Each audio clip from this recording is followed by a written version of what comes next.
چې دا به پټ لوستلی کېږي.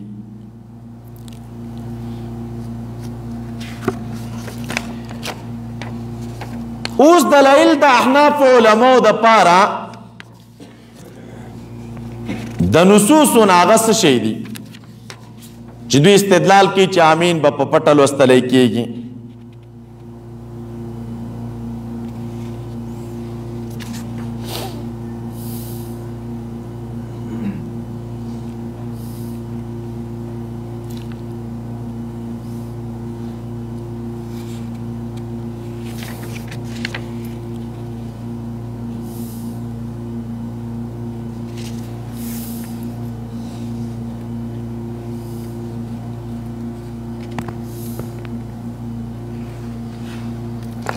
نو تاسو راشئ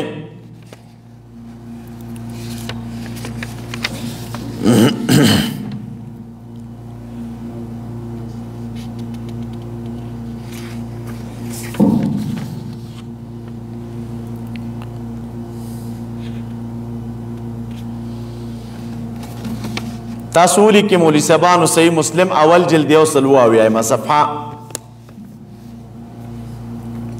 صحیح بخاری اول جلد 130 صفحه مکتبه قدیمیه،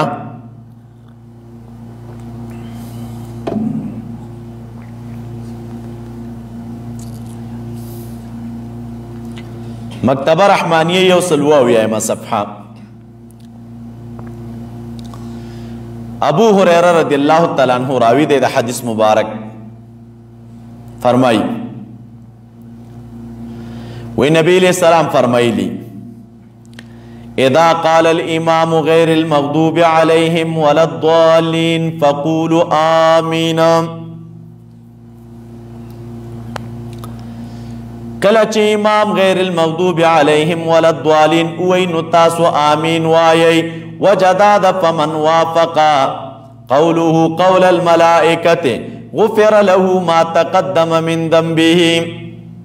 دا چا قول چې دا قول د ملائکو سره موافق شه نو د تب مخکنی گناهونه معاف کړی شي. استدلال په دې طریقه باندې کوم مولوي صاحبان وې د فرښتو په امین کې درې کارونه دي.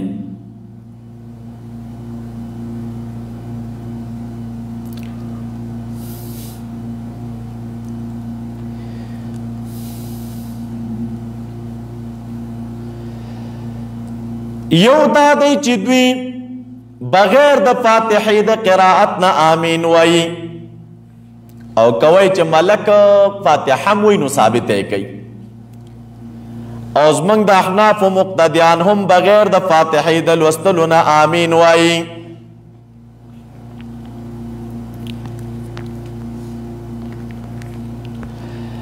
دویم دا دی چې د فرشتو د آمین ویلو چې دی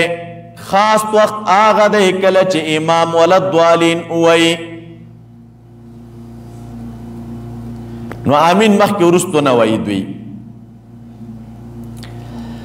او درم ادا ده چې د فرښتو آمین تر اوسه پورې مونږ اوریدلی نه دی هغه سرن دی.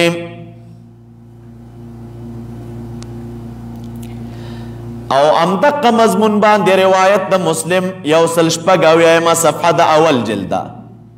ابو هريره رضی اللہ تعالی عنہ فرمائی نبی علیہ السلام فرمائی لی اذا قال سمع الله لمن حمد فقولوا ربنا لك الحمد فانه من وافق قوله قول الملائکه غفر له ما تقدم من ذنبه.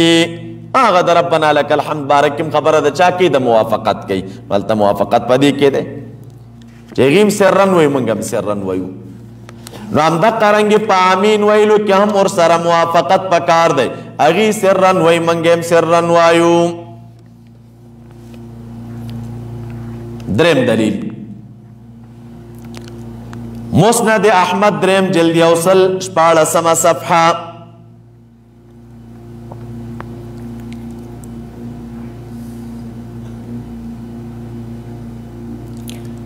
التا امام مسلم پخپل روایت سره حدیث راخلی حدثنا عبد الله قال حدثني ابي قال حدثنا محمد بن جعفر قال حدثنا شعبة عن سلمة بن كهيل عن حجر أبي العنبس قال سمعت علقمة يحدث عن وائل أو سمعه حجر من وائل قال صلى بنا رسول الله صلى الله عليه وسلم نبي عليه السلام منتل منسكولو فلما قرأ غير المغضوب عليهم ولا الضالين قال آمين وأخفى بها صوته نبی علیہ السلام چکل ولد والین اویل نو آمین اویل و اخفا بیا صوتو پاگی باندے آواز خفیکلو ٹیٹکلو ور باندے پزورے ونویل آواز ور باندے ٹیٹکلو او آواز چے دے ور باندے خفیکلو سلورم نمبر دلیل تاسولی کے زان سرا سنن دار قطنی اول جلد اوصل اوویشتم صفحہ تاریخ بغداد سوار لسم جلد 202 صفحہ التمدق روایت راخل وائل ابن حجر وی قال صلیت مع رسول اللہ صلی اللہ علیہ وسلم فسمعته دا نبی علیہ السلام نمی ووردل حین قال چکل مبارک ویل غیر المغضوب علیہم ولا الضالین نو قال آمین واخفا بها صوته نبی علیہ السلام آمین ویل و آواز مبارک اور باندی سے شکللو ٹٹللو پنزم نمبر دلیل زان سر اولی کئی مسند ابی داود الطیالسی اول جلد یوصل اتد دیرشم صفحہ امدار روایت راخلی پبل سنت سرا وائل وی جے انہو صلی مع رسول اللہ صلی اللہ علیہ وسلم فلما قرأ غير المغضوب عليهم ولا الضالين قال آمين وأخفض بها صوته امدار روایت امام بحقی راخست پدویم جلدہ او 50 صفحہ باندے دا سندون بیلی گنو چه سند بیل چی دیو روایت تا حکمن بیل روایت شمارلیش وائل وی انہو صلی مع رسول اللہ صلی اللہ علیہ وسلم فلما قرأ غیر المغضوب علیہم ولا الضالین قال آمین وخفض بها صوته آمین ویلے و آواز اور باندی ٹٹکللو امدہ روایت شرح المحذب کی ذکر دے دریم جلد 309 صفحہ وائل وی قال صلى النبي صلى الله عليه وسلم فلما قرأ غير المغضوب عليهم قال آمين وخفض بها صوته آمين ویلے و آواز اور باندی ٹٹکللو اتم نمبر دلیل دا سندون جدا دی زکاة مستقل روایت اشمارو مستدرک دے امام حاکم دویم جلد 202 صفحہ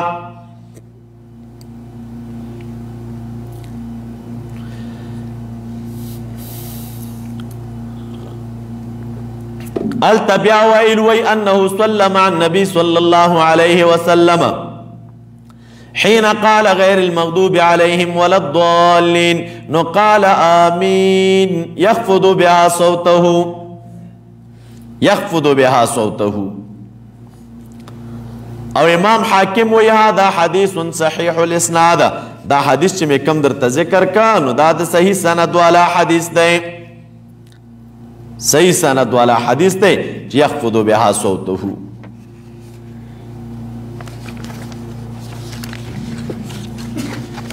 پدی روایت باندې د حجر ابو العنبس و فلان و فلان دوی سره جرح لري داغي اجوبه چې د تفصیلا مارته درس کې کړي دي هغه بیا تاسو وورئ ډیر سبتریات کې دا حدیث او د اصول دا حدیث په باب باندې نهم نمبر دلیل ځان سره ولیکئ آثار سنن چې دا کم کتاب زموږ استاد مخې ته دی 92 صفحه ده وائل ابن حجر رضی اللہ عنہ وی چما دا نبی علیہ السلام پس منز اکڑلو فقال آمین یمد بها صوته ما رأیته الا لیعلمنا مونږ مې نبی علیہ السلام پسې وکړه مبارک آمین وویلې خدا آمین چې نبی علیہ السلام په زوره وویل نو موږ فکر دا و چې نبی علیہ السلام موږ ته تعلیم راکړي چې ګوره د ولد والین نه بعد څه شی شته دی آمین شته دی او آمین وای مقصود په دې جهر کې تعلیم لکه څنګه چې موږ تاسو په دعوه کې وویلې لسم نمبر دلیل سنن ابی داود اول جلد اوسل دیار لسمه صفحه سنن ترمذی اول جلد 950 صفحه سمورہ ابن جندب و عمران ابن حسین رضی اللہ تعالی عنہما خپلو کې سره مذاکره کوله سمورہ ابن جندب ورته وویلې چې ما د نبی علیہ السلام نه 2 سکتې زده کړي دي یوه سکته هغه چې کله به تکبیر ویلې او بله سکته هغه چې کله به د غیر المغضوب علیهم ولا الضالین نه فارغ شو نو بیا به غلی شو الله اکبر به ویل نو مبارک به غلی شو اول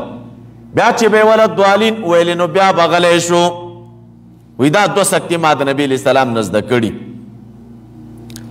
عمران ابن حسین ورته وی نه داسې نه وه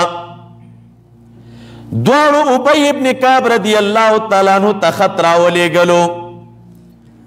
چه سمورہ رضی اللہ عنہ دا سے وی او عمران ابن حسین رضی اللہ عنہ دا سے وی ابی رضی اللہ تعالیٰ عنہ چه دے ورطا پا جواب کی ولی کل چه ان سمورہ قد حفظا سمورہ چه کم خبر کئی نو دا خبر درست دو اگا حالت دا نبی علیہ السلام چه دے ازدہ کڑے دے یو لسم نمبر دلیل امدقه روایت په سند سره په آثار سنن کې ذکر دی دا د 2 سکتو والا روایت نو 2 سکتو کې څه شی دی خو اوله سکته والله اکبر به ویلې نو غلی به شو مبارک به سبحانک اللهم ویل او دویم چې ولا دوالین به ویلې نو سکته به وکړله غلی به شو یو لسم نمبر دلیل او دا روایت په آثار سنن کې شته د 96 صفحه یو لسم نمبر دلیل مصنف ابن ابي شيبه راخسته عبداللہ ابن مسعود رضی اللہ تعالیٰ عنہ وی ان رسول اللہ صلی اللہ علیہ وسلم کانا اذا کبر سکت حنیئا کلچ با نبی علیہ السلام اولنے تکبیر اویل مبارک بلک سات غلیشو لکشان بغلیشو وَإِذَا قَالَ غَيْرِ الْمَغْضُوبِ عَلَيْهِمْ وَلَا الضَّالِينَ نُسَكَتَ حَنِيئًا بیا بلک سات غلیشو وَإِذَا قَامَ فِي الرَّكْعَةِ الثَّانِيَةِ لَمْ يَسْكُتْ دویم رکعت ته غلی شو نو بیا به سکوت نه وقال الحمدلله رب العالمین نو ګوره دیزې کې تاسو وګورئ چې نبي علیه السلام به تکبیر وویل نو سکته به یې وکړو دا سکته د څه شي دپاره سبحانک اللهم یې ویل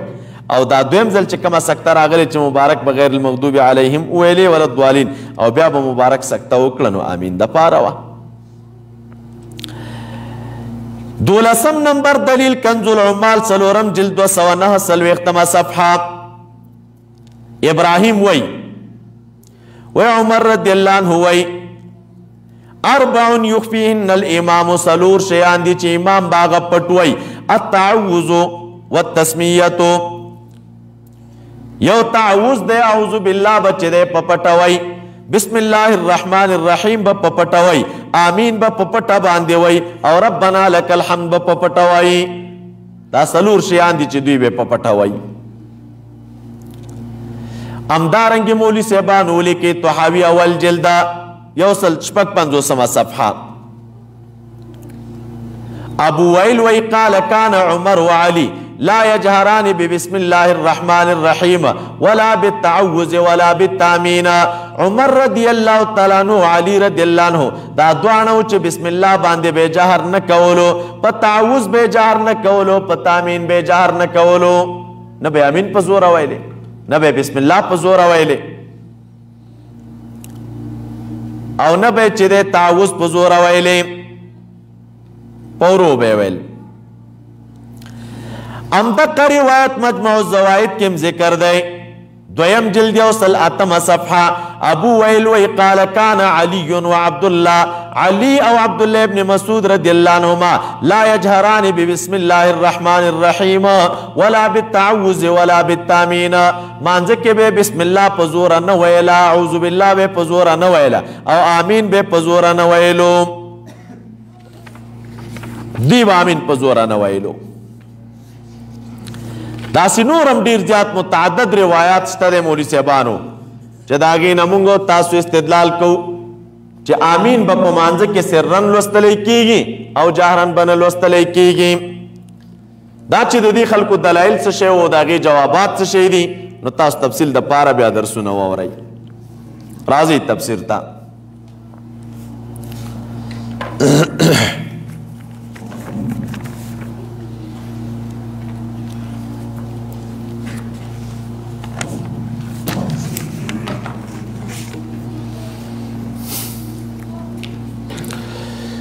بسم الله الرحمن الرحيم.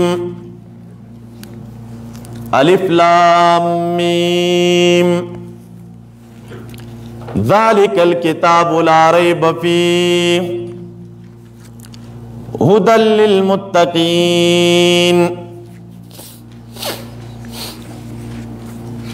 مولی صاحبانو دا دویم نمبر سورت تے دا قرآن عظیم الشان په اعتبار د ترتیب سره او مدنی صورت دی. نازل شوی وروستو د سورة العنکبوت یا د سورة التطفیف نا او دا اول مدنی صورت دی او اکثر خطابات چې دی دا پکې یهودو ته دي. اکثر خطابات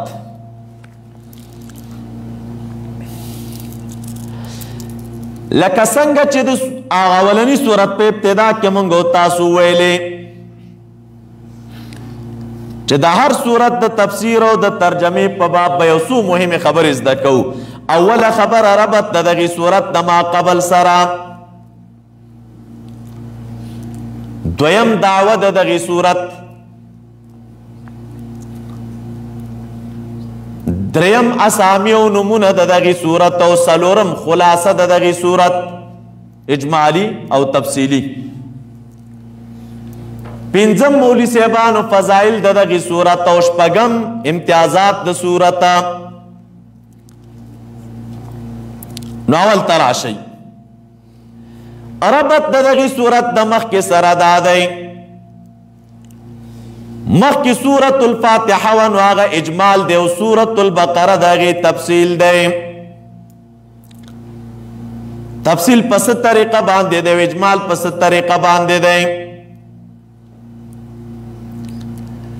ووایه چې مخکې سورة الفاتحه کې صفات د رب العالمین و، دی صورت کې هم صفات د رب العالمین دی، د الله تعالی د خالقیت صفات پکې دي، د ربوبیت صفات پکې دي،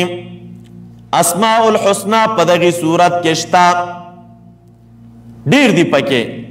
خو چې بلا تکراره مونږ او تاسې وګورو نو شپږ دېرش په دې صورت کې اسماء الحسنا دي. سورة الفاتحه کې رب العالمین و، دی صورت کې اثبات د ربوبیت د رب العالمین دی، په یویشتم دویشتم آیت کې، اتهشتم نهشتم آیت کې او یو سل څلور شپېتم آیت کې د الله تعالی د ربوبیت اثبات. یا ایها الناس اعبدوا ربکم، انسانانو د الله تعالی د رب عبادتو کې نو رب څوک دی؟ الذي خلقکم، تفصیل لا روان دی. فاتحه کې چې دی الرحمن او الرحیم، دلته هم آثار د رحم ذکر کوي په نعمو خاصو او عامو باندې، په بني اسرائیلو باندې، یا لکه د الله تعالی خاص نعمتونه هم پکې ذکر دی او عام نعمتونه هم پکې ذکر دی. په دغې صورت کې عام نعمتونه هم شته او خاص هم شته. تو ګوره بني اسرائیلو باندې الله تعالی څه خاص انعامات کړي، اته نعمتونه به ذکر کی او عام نعمتونه به راته هم ذکر کی په یا ایها الناس سره. سورة الفاتحه کې دا ذکر چې رب العالمین چې دی مالک یوم الدین، د جزا د ورځې مالک دی. دی صورت کې چې دی رب العالمین د دغې جزا د ورځې تشریح کوي، لله ما فی السماوات و ما فی الارض، خاص الله تعالی لره دی هغه څه چې په اسمانونو کې دي او په ځمکو کې دي. د الله تعالی د مالکیت تفصیل دی پکې، ایت کرسی پکې ده، الله لا اله الا هو الحی القیوم. سورة الفاتحه کې چې د یوم الدین و، دلته تفصیل د ورځې د جزا دی په دې طریقه باندې چې منکرینو د پاره چې د الله تعالی تخویف اخروی ذکر کوي او منونکو له لری چې د بشارت اخروی ذکر کوي. څوک چې یوم الدین نه مني نو الله تعالی فرمای فتقوا النار التي اعدت للكافرين، او څوک چې یوم الدین مني نو الله تعالی وی وبشر الذين امنوا وعملوا الصالحات. امدارنګ فاتحه کی ایاک نعبد دلته د الله تعالی دا اثبات دغه دعوی د توحید فی العبادت کی په دلایل سره الله تعالی د یووالي دعوه ثابتی ډیر دلایل براوړي چې ګوره عبادت په یوازې او یوازې د دغه ذات کې د بل چا عبادت باندې کې. فاتحه کی ایاک نستعین و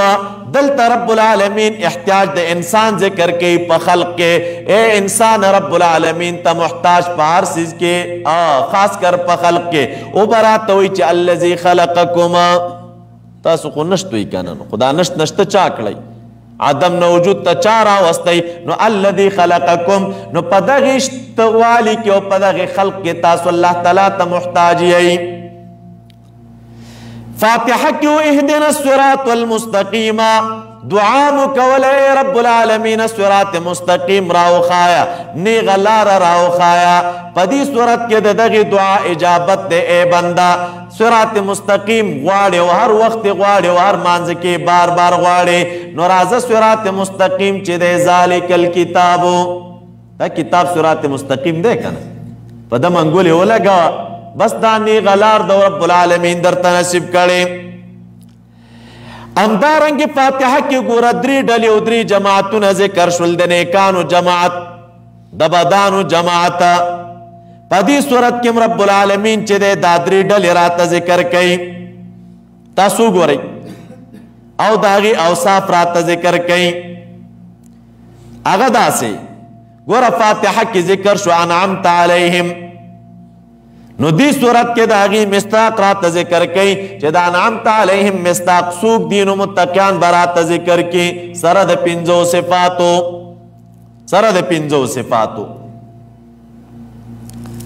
دویم مولوي صاحبانو آسامي د دغې صورت دا طریقه د چا وه د ربط وه. نومونه د دې صورت نو علماو ډېر راخستي. یو نوم د دغې صورت دی فسطاط القرآن.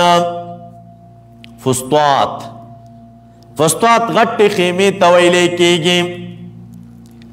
هلکه دې صورت تم فسطاط ځکه وایي خیمه وایي دې کې چې دی ډېر مضامین راجمع دي ډېر عقیده پکې شته عبادات پکې شته معاملات پکې شته احکام پکې دي سیاست پکې دی جهاد پکې دی مثالونه پکې دي تاریخ پکې دی آداب هم پکې دي. دا ټول دې صورت کې را روان دي تاسو ته به خلاصه کې ووایم. دویم نوم د دغې صورت دی سنام القرآن. سنام چې دی هغه بوکان ته ویلی کېږي. سنام الشیء اعلاه د یو څیز اعلی حصې ته سنام وایي لکه د اوښ هغه بوکان ته چې لوړ ښکاري ورباندې هغې ته سنام الابل وایي ځکه دا د اوښ په وجود او په تنه کې لوړ دی فوق دی نو ځکه ورته سنام الابل وایي. دې صورت ته سنام القرآن وایي ځکه دا صورت اعلی دی په نورو صورتونو باندې په اعتبار د دغې مذکورو مضامینو سره. دا کوم مضامین چې مې مخکې درته اجمالا ذکر کړه دا ټول مضامین په دغې صورت کې دي نو د دې مضامینو په اعتبار دا صورت اعلی دی په نورو صورتونو باندې ځکه ورته سنام القرآن وایي. بل نوم د دې صورت دی مولوي صاحبانو صورت الزهرا. زهرا چمکدار ته وایي او دی صورت تا صورت الزهرا ځکه وایي حدیث مبارک کې راځي چې سوره بقره او آل عمران دا دواړه زهراوین دي او د قیامت په ورځ باندې به لوستونکي په سر باندې پړقېږي او رڼا به کوي. چا چې دنیا کې لوستلي وي نو داسې او پړق به کوي او رڼا به کوي د قیامت په ورځ د سر د پاسه. بل نوم د دغې صورت چې دی سورة البقره ده. الکه سورة البقره ورته ولې وایي ځکه دا صورت چې دی دا مشتمل دی په واقعې د ذبح د بقرې باندې. اوس که څوک وایي چې نمونه خو نور هم واقعات خو دې صورت کې نور هم ډېر دي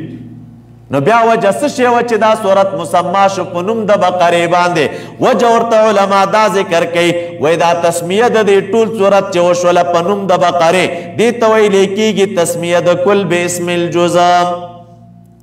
تسمیه د کل باسم الجز او دا یاد کې چې کل په نوم د هر جز نه مسما کېږي دا کل چې مسما کېږي نو دا په نوم د چا سره د جز اشرف او د اشهر سره مسما کېږي او په دې صورت کې جز اشهر واقعه د بقرې ده لکه ته وایي چې جز اشرف پکې واقعه د بقرې څنګه شو خو د غوا قصه ده نو دې کې هغه اشرفتوب د کوم ځای نه راغی و اشرفتوب پکې د دې ځای نه راغی چې په واقعه د بقرې کې دلته رد دی په عقیدې شرکي باندې ولې یهودو چې د خوسي عبادت کړی نو رب العالمین ورته وایي چې تاسو دا غوا ذبح کوئ نو په دې ذبح کولو د غوا کې او ذبح کولو د خوسي کې دوی ته چې دی هغه ښکاره کول د توهین د خپل معبود و د داسې یو شي عبادت مو کوو داسې یو شي ته مو خدای ویلی چې هغه تاسو ته کم ضرر او نفع نشي در رسولی نو په دې واقعه کې د الله تعالی د یووالي اثبات او په شرک رد و نو ځکه دا ټول صورت مسما کړی شو په واقعي د چا باندې سورة البقرة ورته وایي سورة البقرة دعوه د دې صورت څه شی ده مولوي صاحبانو نو تاسو ځان سره یاد کئ د دې صورت اجمالی دعوه د رب العالمین د وحدانیت او د یووالي اثبات ته پکې پسو طرقو باندې او د دغه دعوی نه چې د تعبیرات چې وي دي مختلف تاسو ګورئ د الله تعالی د یووالي اثبات دی پکې تعبیر د دغه دعوی نه چې اول کېږي یا ایها الناس اعبدوا ربکم التبراشو وایي اعبدوا ربکم انا وحدوا ربکم تاسو چې د خپل رب واحد ګڼئ او د دغه رب او د دغه ذات عبادت او بندګي کوئ دویم تعبیر د دغه دعوی نه براشي وإلهكم إله واحد لا إله إلا هو الرحمن الرحيم یوصل درش پیتم نمبر آیت درم تعبیر د دغه دعوی نه 255 نمبر آیت ده الله لا إله إلا هو الحي القيوم الله تعالی دی یووالي دعوه پکې ذکر ده الله تعالی هغه ذات دی چې نشته دی حقدار د بندګۍ ما سوا د دنا او حی ذات دی او قیوم ذات دی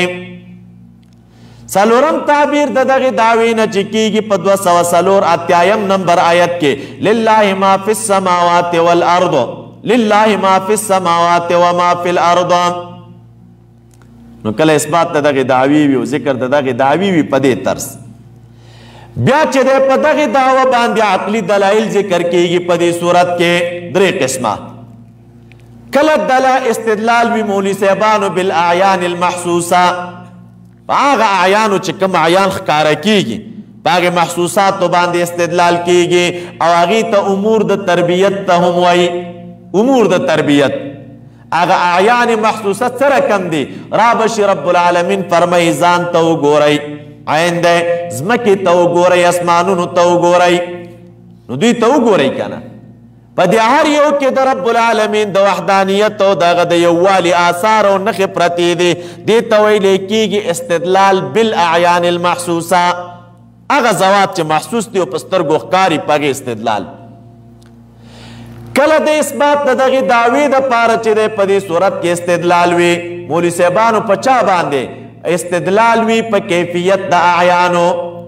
په کیفیت د اعیانو چې هغې ته عوارض هم وایي یعنی کله استدلال بالعوارض وي د هغې دپاره مثال او نمونه لکه ان فی خلق السماوات والارض واختلاف الليل والنهار ان فی خلق السماوات ګوره خلق عین نه دی عرض دی واختلاف الليل والنهار د اختلاف عین نه دی عرض دی والفلک التي تجري في البحر جریان د کشتو دا ګوره څه شی دی عرض دی نو کله استدلال وي په چا باندې په عوارضو باندې او دا استدلال دا چې کېږي دپاره د اثبات د دغې دعوې آخره کې رب العالمین فرمیي لآیات لأولی الالباب په خلق کې او په اختلاف کې او په تصریف د بادونو کې وغیره دا اعراض پیش کې راته بیا وایي په دې کې نښې د قدرت دی د عقل خاوندانو لره دریم مولوي صاحبانو کله نا کله د اثبات د دغه دعوی د پاره چې د استدلال کیږي په اسماء او په صفات د رب العالمین باندې، لکه په آیت الکرسی کې لس صفات د رب العالمین ذکر دي.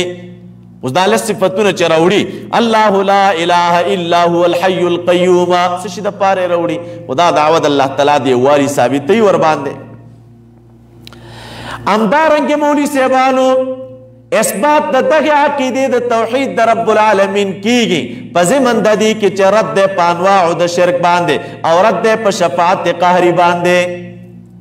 کله انواع د شرک را پکې شفاعت قهري هغه شفاعت چې د الله تعالی د اذن نه بغیر وي، په هغې باندې مرد دی من ذا الذي يشفع عنده الا باذنه.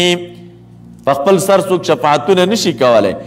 شفاعت که کیږي نو د الله تعالی په اذن او د الله تعالی په اجازت باندې به کیږي. همدارنګې د اثبات د دغې دعوې دپاره کله دفع د هغې شبهات هم کوي چې کوم شبهات په رسالت د رسولانو د پیغمبرانو وه، کله اثبات د دغې دعوې کوي په نقلي دلایلو باندې د پیغمبرانو نه. پیغمبران نقلي دلایل دا نقل دي، لکه د یعقوب علیه السلام واقعه کې به راشي چې یعقوب علیه السلام اذ قال لبنیه، بچو ته ویلي چې د چا عبادت به کوئ تاسو، د چا عبادت به کوئ؟ جواب میلاو شه نعبد الهک و اله آبائک. دا نقلي دلایل دي چې د پیغمبرانو نه دلته راوړي د پاره د اثبات د دغې دعوې. کله داسې وشي مولوي صاحبانو ذکر د عقوبات وشي په هغه بني اسرائیلو باندې چې کم بني اسرائیل منکرین د دغې عقیدې د توحید وه، پاک او سپیشلي عقیده وه د توحید او دې خلکو ته نه انکار کو، نو ځکه مې چې د عذابونو پرې راولېږلم. کله ذکر دا غ نعمتونو وی رب العالمین نعمتونه ذکر کوي، او دا نعمتونه چې د خلکو ته ورکړي وجه څه شی وه؟ بسبب عقیدت التوحید، د توحید عقیده یې لرودله، نو رب العالمین ځکه وایي دا نعم مې ورکړي و ورته بسبب عقیدت التوحید. نه هم کله نا کله مولوي صاحبانو اثبات د دغې دعوی کیږي په ذکر د جهاد سره. جهاد او د قتال مسائل به درته راوړي. اوس دا د جهاد او د قتال مسائل چې ذکر کیږي د څه شي دپاره؟ خو دپاره د نشر د عقیدې د توحید او دپاره د استقامت د مرکز د توحید چې هغه خانه کعبه ده، هغه خانه کعبه ده. او بیا کله ناکله لسم انفاق فی سبیل الله، د الله تعالی په لار کې مال لګول. د انفاق فی سبیل الله ذکر به درته وکړي. هلکه دا انفاق فی سبیل الله د څه شي دپاره دی؟ خو للتوحید، مالونه مصرف کړي د الله تعالی د یووالي د اثبات دپاره. او بل مولوي صاحبانو اسماء الحسنا په دغې صورت کې راوړلی کیږي دپاره د اثبات د دغې بهترین عقیدې چې عقیده د توحید ده، عقیده د توحید ده. بیا راځي مولوي صاحبانو نو گویا کې په دغې صورت کې عقیده د توحید ذکر کیږي، څلور کرتې عنوانات مخکې ذکر کړل، او استدلال اثبات د دغې دعوی چې دی په دغې مختلفو طرقو باندې کیږي.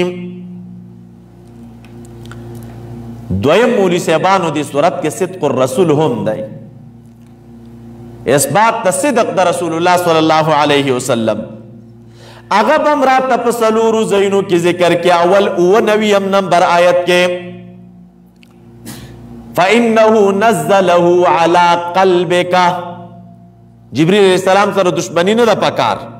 وجه دا ده چې دی جبریل علیہ السلام دا قرآن نازل کړی دی عَلَىٰ قَلْبِكَ،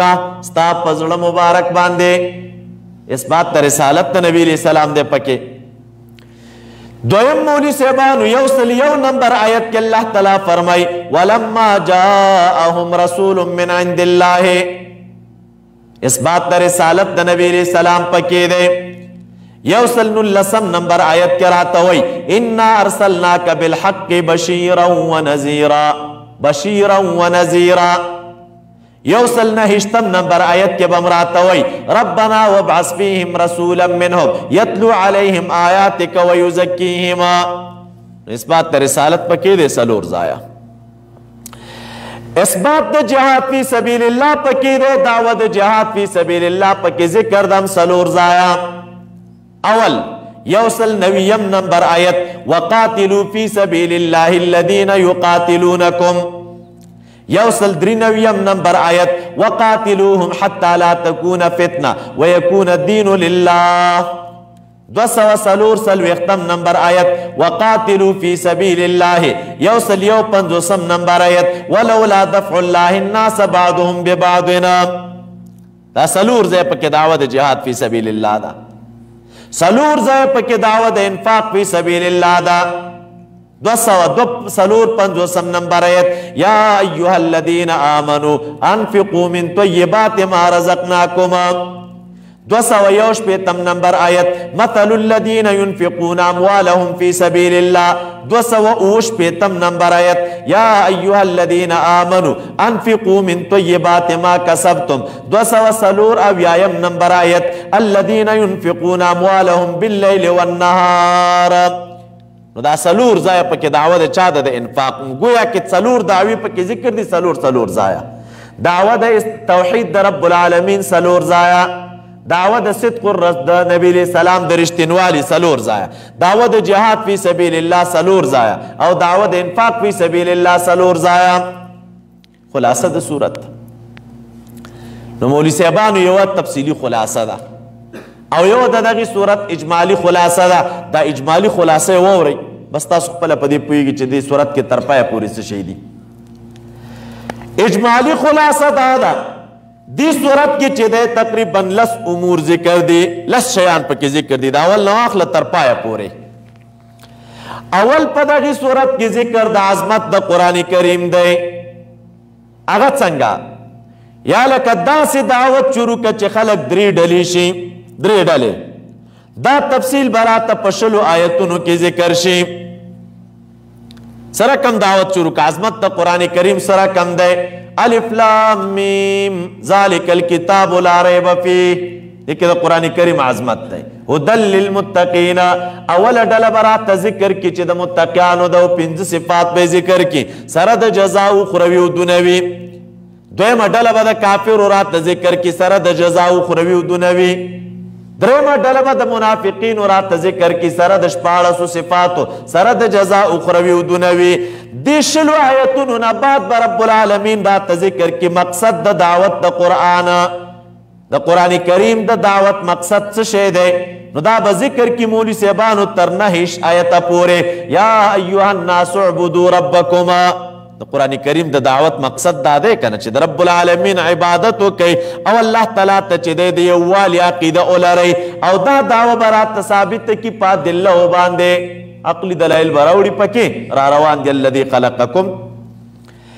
د هغې نه وروستو بیا راته رب العالمین درېیمه خبره چې دې صورت کې ذکر کیږي هغه مسله د اقامت الخلافت ده لتنفیذ هذا المقصد.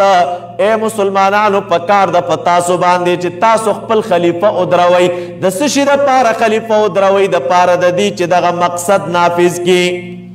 دا عقیده د توحید خلکو ته ښودلو بیانولو نشرولو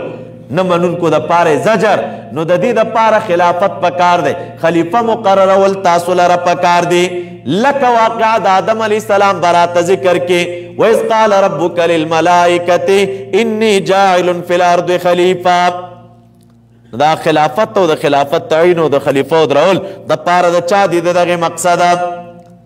بیا به مولوي صاحبانو د خلیفه شرایط راته ذکر کې. هر سړی خلیفه کیدی شي؟ نه خلیفه شرایط لري. د هغې خلیفه چې دی ډېر شرایط دی خو د هغې شرایطو د جملې نه یو شرط د خلیفه چې دی هغه علم دی. وعلم آدم الاسماء كلها. ګوره علم مې ورکړی و همې سړی خو خلیفه کیدی نه شي. خلیفه چې ټاکلی کیږي نو هغه به څه شی وي؟ بادشاہ با عالم وی. وعلم آدم الاسماء كلها. او آخره کې به بیا را تراشي لکه د طالوت په واقعه کې چې رب العالمین فرمای وزاده بسطة فی العلم والجسم. ګوره جسم مې ورکړی علم مې ورکړی نو دا باچایي دپاره حقدار دی کنه. د شرایطو د خلیفه نه بعد بیا مولوی صاحبانو په 2مه مرتبه کې 3مه مرتبه کې خلیفه تعین شو. شرایط هم پکې موجود دي. اوس پر رعیت باندې د خپل خلیفه اکرام لازم دی چې د خلیفه عزت به کوي او هغه ته به د احترام په نظر باندې ګوري. نو د هغې اکرام د خلیفه دپاره به ذکر کړي راته واقعه د سجدې آدم علیه السلام ته. ملکو ته مې وویل چې اسجدو لآدم. آدم علیہ السلام ته سجده وکړي. نو دا سجده د ملک و آدم علیہ السلام ته دا د خلیفه اکرام دی. بیا به ورسره څلورم راته ذکر کې استخلاف د بني اسرائیلو سره د بقا د اسبابو د خلافت. وبوی چې بني اسرائیلو ته مې خلافت ورکړی او دا به م راته وایي چې دا خلافت د کومو اسبابو د وجې نه باقي پاتې کېږي. کوم کوم سببونه دي چې د هغې اسبابو د وجې نه چې د خلافت باقي پاتې کېږي. نو به راته ذکر کی یا بنی اسرائیل اذکروا نعمتی التي انعمت علیکما. زما نعمتونه خو یاد کړئ که نه. خو بني اسرائیلو که تاسو خلافت غواړئ نو اصول د خلافت دا دي چې لا تشترو بآیاتي ثمنا قلیلا. رشوتونه مه اخلئ. کله که رشوت خوري په خلافت کې راغله نو بس خلافت ړنګ دی، بچۍ تلې ده. بیا ځکه د مسلمانانو دا خلافت و باچهی چې ولاړه ده مولوي صاحبانو نو دا په چا ولاړه ده؟ په معنویت. او چې معنویت د منځه ووته بس دا بیا پاتې کېږي نه. هر دور کې د مسلمانانو سره خو ډېر کمزوري اسباب وي او اسباب خو د منکرینو مخالفینو سره ډېر دي. نو د مسلمانانو حکومت چې بقا کوي نو دا په معنویت بقا کوي او په معنویت چې بقا کوي نو شرط دا دی معنویت چې د منځه ځي مولوي صاحبانو نو دا په چا؟ دا په رشوتونو. بس رشوتونه چې خواره شول که نه او رشوتونه راغلل معنویت تللی دی. او دا د منکرینو ته معلومات شته چې د مسلمانانو خلافت چې هر دور دی چې حکومت او باچهي کړې ده دی په معنویت باندې کړې ده. نو یا رشوتونه عام شي یا دنه په خلافت او په امارت کې هر وخت دښمنان د دین اسلام داسې خلک را پیدا کی چې هغوی د اهل معنویت سره د دوی دشمني را پیدا کی. دا غریبانان به ځان نه پوه نه وي چې موږ څه شي کې اخته یو. خو شاته نه به کوشش دی چې راځه دا خلک اوس د اهل الله سره څنګه وجنګوم او د اهل الله په دشمنۍ څنګه اخته کړمه. او دې ته به پام نه وي چې دا نیکان خو لګوي د ورځې عبادتونه کوي د شپې عبادتونه کوي او بیا دعاګانې کوي چې خدایه دا نظام ته بقا ورکا د امارت ته بقا ورکا د خلافت ته بقا ورکا. کار یې همدغه دی شپه ورځې دعاګانې همدا دي دې نظام ته اخته دي چې دعاګانې کوي. بس دلته یو څه بدبختان راشي او نظام د دې خلکو سره اخته کړي او چې اخته یې کړي نو که کم از کم خیرا ورته ونه کړي خو دعا خو ورته نه کوي بیا. نو بس ګوره چې خلافت په ړنګېدو شروع شي او رشوتونه چې عام شول یا د شیرینۍ په نوم باندې او یا مولوي صاحبانو د تحفې په نوم باندې او یو په یو نوم او په بل نوم او په بل نوم باندې نو بس پوه شه چې نوره قیصه ړنګه شوه. والي صاحب وزیر صاحب ولسوال صاحب کور ته تحفې را روانې حضرت دغه مې نه ده راوړی دغه نه ده رشوت نه دی رشوت چېرته تا ته در کوم. ملګرستیا مو د سره انډیوالي مو د سره عالم یې شیخ الحدیث نیک انسان یې صاحب نه راتللو نو بس نامناسبه راته ښکاره کېدله چې بس تش راشم ستاسو کور ته نو دا شی مې درته راوړ. نو کال مخکې به ورته شی راوړي یو کال بعد کې کال کې دننه دننه به ورته انتظار کوي انډیوالي به سره پالي کال بعد به پرې غږ وکړي چې حضرت زما دا کار بند دی نه که تاسو نو چې صرف ورته خوله واضح کړي د باندې دا یو کال کې دننه دومره کار کړی او د دې دومره ذهن جوړ کړی چې دغه بیا صرف محض اشارې ته ضرورت دی دې ته هم بیا ضرورت نه چې دی راشي او ورته وایي چاله دا کار وکړه دا شی وي سره. نو دا اوس په یو نوم او په بل نوم باندې دا کیسې میسې سره تاویږي را تاویږي. نو رشوت معنویت د منځه وړي او اسباب د خلافت د ړنګېدو یو دا شی دی چې رب العالمین فرمایي لا تشترو بآیاتي ثمنا قلیلا. پام کوئ رشوتونه وانخلئ رشوت دې واخسته معنویت د منځه لاړ. کس راغی خلیفت المؤمنین ته وایي حضرت دی ما ته راکړي او دا چې دی دا زما خپلې شخصي تحفې وي او دا مې چې دی د بیت المال مال دی او د بیت المال حصه ده ورته ویلې شو را به شو وروستو واقعه کې ورته ویم چې دا تحفې د دغې منصب نه وړاندې ولې نه درکولې دا کومه تحفې چې ته وایې چې دی تا ته راوړي او رښتیا راوړې مې ورته هم د ده په نوم چې صاحب دا مې تا ته راوړي دي نو دغه تحفې چې تا ته راوړي نو دی درته مخکې ولې نه راوړلې چې اوس یې درته راوړي دي ته دې چوکۍ نه کته شه او بیا دی یو صاحب او حضرت راشي او تا ته دې تحفه راوړي چې حضرت تحفه مې درته راوړه قسم دکه ستړي مشي در سره وکړي خدا چې دا په چوکۍ ناست دی او دا را روان دی او خوله درته توی زوی کوي او کږه وږی درته کوي چې صاحب سلام ته راغلم او احترام ته راغلم او فلان او فلان دا دې چوکۍ ته راځي دا تا ته نه راځي. موږ ډېر کتلي چې بیا د چوکۍ نه کوز شوی بیا حضرت هغه حضرت نه وي چې هغه روپي شو مخکې وروسته به ترې نه خلک روانو او صاحب به دلته به راغله سرمایداره به یم څنګ کې ولاړو به یې درولته ودرېږه صاحب سره عکس باسم دا عکسونه بیا څوک نه باسي عکسونه ستا نه باسي عکسونه د چوکۍ دي نو د دې ډیر لحاظ پکار دی چې رشوت د مسلمانانو د خلافت او د نظام د مین نه ورک شه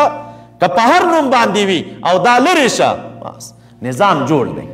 او که رشوت منځ ته لاړ خلافت لاړ دویم چې دی هغه اسباب د بقا د خلافت چې راته رب العالمین ذکر کوي او پکې دا ده الله تعالی فرمایي لا تلبسوا الحق بالباطل حق او باطل سره مه ګډوډوئ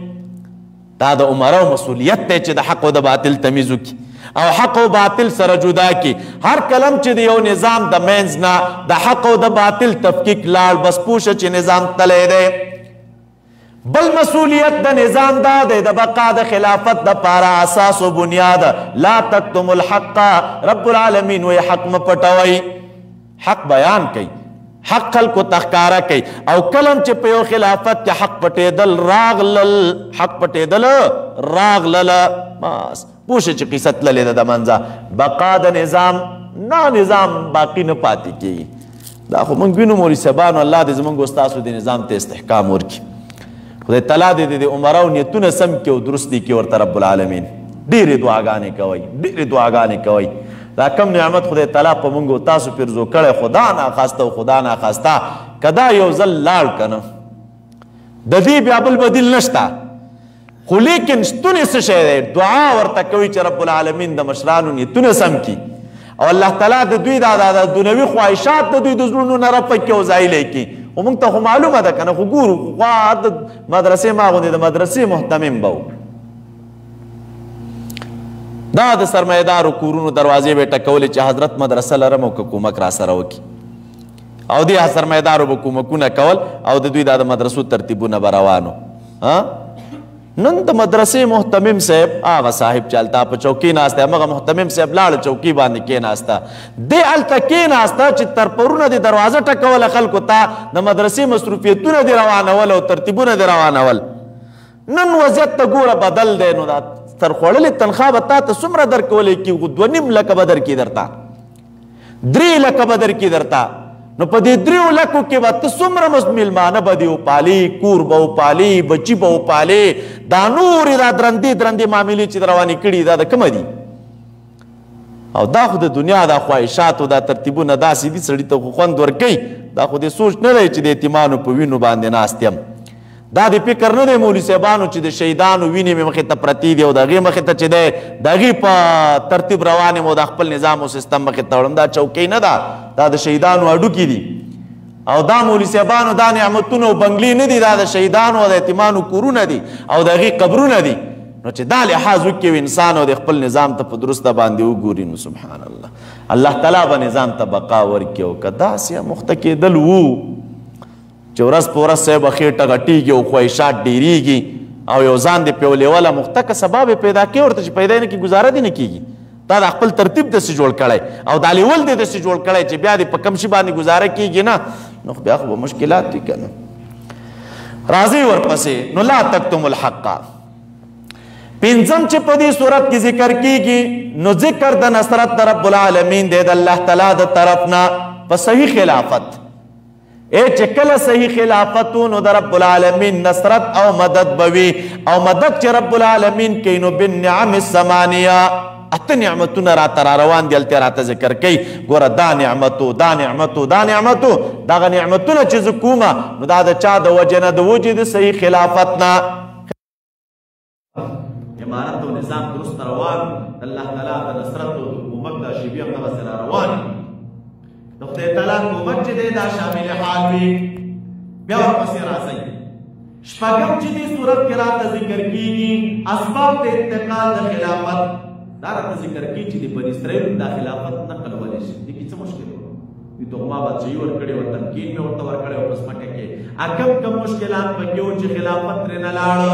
اب راته ذکر کېږي مستمر قبایح به د دوی ذکر کېږي تر آیت نمبر 106 پورې تر 106 پورې د دوی مستمر قباحتونه ذکر کېږي دا قباحت پکې و خلافت مې دې واخست دا قباحت پکې و خلافت مې دې واخست دا قباحت پکې و خلافت مې دې واخسته دا را روان دي تفصیل به ورته تاسې وایو ګوره په پیغمبر اعتراضونه کول په قبله اعتراضونه کول او بل براته رب العالمین دا ووایي دا براته وایي چې د دې بني اسرائیلو نه چې مې خلافت نقل کا بل سبب د انتقال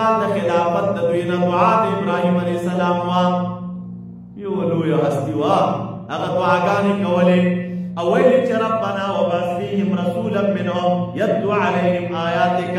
یو معظم پیغمبر راتللی غوښتل هغه معظم پیغمبر مې راولېږه بس د بني اسرائیلو نه خلافت لاړ او رب العالمین دوی ته ورکړه نو دعاګانو ته په خلافتونو کې ډېر تاثیر دی او دعاګانې ډېر کار کوي بل اوم چې په دې صورت کې راته ذکر کېږي هغه نظام تفصیلي د خلافت زیارت ذکر کیږي نظام تفصیلی د خلافت سره خلیفہ ته څه پکار دي اوله مرتبه کې وګورئ د خلکو عقیدې صفا کوي د خلکو عقیدې سره کوم صفا کوي عمل کی پایت البر باندې ليس البر ان تولوا وجوهكم قبل المشرق والمغرب ولكن البر من آمن بالله واليوم الآخر کی عقیدې د خلکو درست کوي دا اول شرط دی د خلافت لپاره خلیفہ ته پکار ده چې د مسلمانانو عقاید درست او عقاید جوړ کړي دویم بل نظام چې د خلافت هغه امن د مالونو او د نفسونو دی مالونه او نفسونه باید په امن کې وي او د هغې لپاره لار څه شی ده راځي تاسو قصاص جاری کړئ کله چې چا قتل وکړو نو تاسو د هغې بدله واخلئ نفوس به محفوظ شي او وصیت وکړي تاسو په خپلو مالونو کې نو مالونه به محفوظ شي او بیا قتال هم کوئ تاسو قتال هم کوئ د څه شي دپاره د خلاصولو د مرکز د توحید د مشرکانو نه کله چې یو مرکز د توحید د مشرکانو لاس کې نو ستاسو مسئولیت دا دی چې د هغې په خلاف باندې تاسو مبارزه وکړئ بیا په آخره کې دې صورت کې د حق انتظام راته ذکر کړي او هغه امور به جاري کوئ چې هغې ته امور د تدبیر منزل وایي خلافت ته پکار خلیفت ته پکار نکاح دا وغیره دا به چې دی طلاق وغیره دا مسایل به راته راشي دا چې د مسلمانانو خلافت قایم وي نو په خلافت کې بیت المال پکار دی نو د بیت المال دپاره به مولوي صاحبانو دلته چې دی بیت المال کې خو به څه شی وي نو دا د مسلمانانو صدقات چې دی دا په دې بیت المال کې راجمع کېږي نو مسله د انفاق فی سبیل الله به راته ذکر کړي کمثل حبة انبتت سبع سنابل فی کل سنبلة 100 حبة دا د انفاق مسله چې ذکر کېږي دا مالونه چې راغونډ کړي نو چېرته وړي بیت المال پکار دی ورته نو دا به راته ذکر کړي ورسره به دا وایي چې معاملې خپلې درستې کړي او د سود نه ګرځان وساتئ تجارتي نظام چې دی برابر کړئ اذا تداینتم بدیننا نو چې کله تجارتي نظام برابر شه حفظ د نفوس راغی حفظ د اموال راغی امور د تدبیر منزل راغله امور د سیاست پکې راغله وغیره وغیره د عقیدې اسلام راغله بس نظام جوړ دی آخره کې نو بیا څه پکار دی اختتام د صورت براشد په دعا باندې کله چې نظام درست کړو رب العالمین ته دعاګانې کوي چې خدای نظام مو باقي وساته بس دعاګانې هغه څه دي چې د هغې په وجه الله تعالی د مسلمانانو نظام ته دوی ته تمکین ورکړي په ځمکه کې او دا نظام د دوی چې دی استقرار وي دا د دغې صورت خلاصه وه د اول نه واخله تر آخره پورې چې په دې صورت کې لس امور ذکر دی ګډ ګډ هغه لس امور دغه دي دې ته ویلی کېږي تاسو ته ما ویلي اجمالي خلاصه څه ته ویلی کېږي یو د دې صورت مولوي صاحبانو تفصیلي خلاصه ده تفصیلي خلاصه د دې صورت څه شی ده دا د مهمو نه د ځان سره یاد کړئ وایي مولوي صاحبانو دا صورت تقسیم دی څلورو حصو ته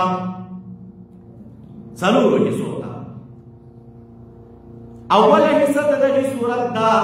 په دې کې اثبات التوحید دی اثبات التوحید تر آیت نمبر 96 پورې په دویمه حصه کې اثبات د رسالت دی تر آیت نمبر 156 پورې دریمه حصه د قتال فی سبیل الله تر آیت نمبر 253 پورې څلورمه حصه د انفاق فی سبیل الله تر آخر د سورت پورې دا څلورو حصو باندې دا سورت مشتمل دی اثبات التوحید اثبات د رسالت جهاد فی سبیل الله او انفاق فی سبیل الله دا هر یو حصہ د دغې صورت بیا تفصیل د څلورو بابونو ته اول نمبر باب په اوله حصه کې اول باب دی مولوي صاحبانو تر آیت نمبر 6 پورې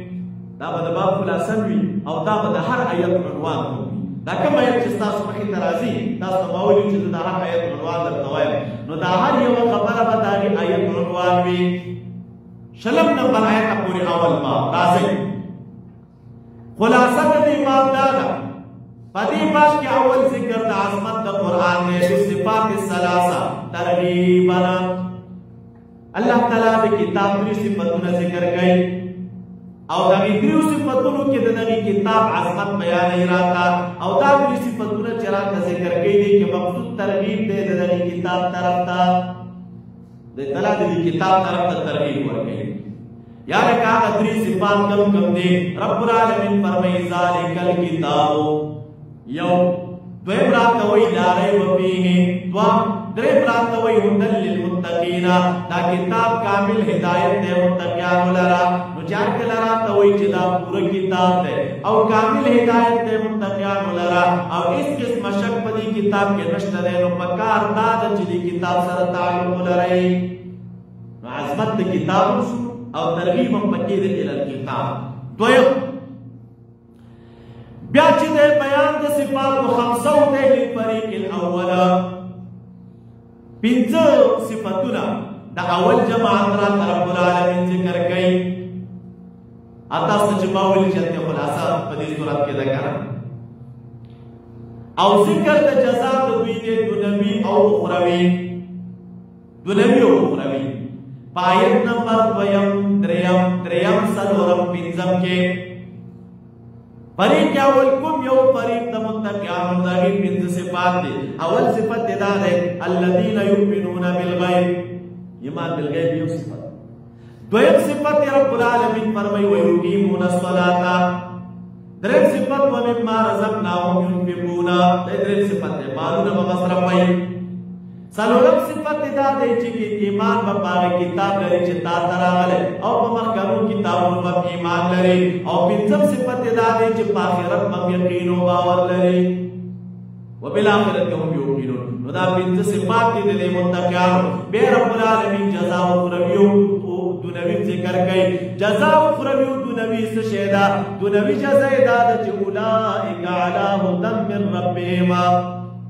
دا خلک چې دا پنځه صفتونه پکې وي دا ثابت دي په کامل هدایت باندې. هغه هدایت چې د الله تعالی د لوري دی، نو دا صفات د دوی په دنیا کې په کامل هدایت دا جزا دنیوي ده. واولئک هم المفلحون، او دغه کسان چې دی کامیاب دي او فلاح والا دي، نو د جزا اخروي ده. د هغې نه بعد الله تعالی دویم فریق ذکر کوي. بیا د هغې فریق رب العالمین درې احوال ذکر کوي سره د ذکر د عقوبت دنیوي او اخروي. پشپاگم او اوم آیت کے ان الذین کفروا دا بیم فریق دی چی فریق کفار دی سواء علیہم اانذرتهم ام لم تنذرهم لا یؤمنون ختم اللہ علی قلوبهم وعلى سمعهم وعلى ابصارهم غشاوة ولهم عذاب عظیم. ورته سی بدتر خلق دی کې ویروي او کنه ویروي داستا ویرول دوی لره او نه ویرول دوی لره دا دواړه برابر دي. نو بدله څه شی ده؟ بدله دا د رب العالمین فرمایي په دنیا کې مې ورته په زړونو باندې بندش راوستلی دی، سترګو باندې پردې پرتې دي، په غوږونو یې بندش دی او اخروي عذاب یې دا دی چې عذاب عظیم مې ورته تیار کړی دی. نو احوال یې ورته ذکر کړو، جزا دنیوي اخروي یې ورته ذکر کړه.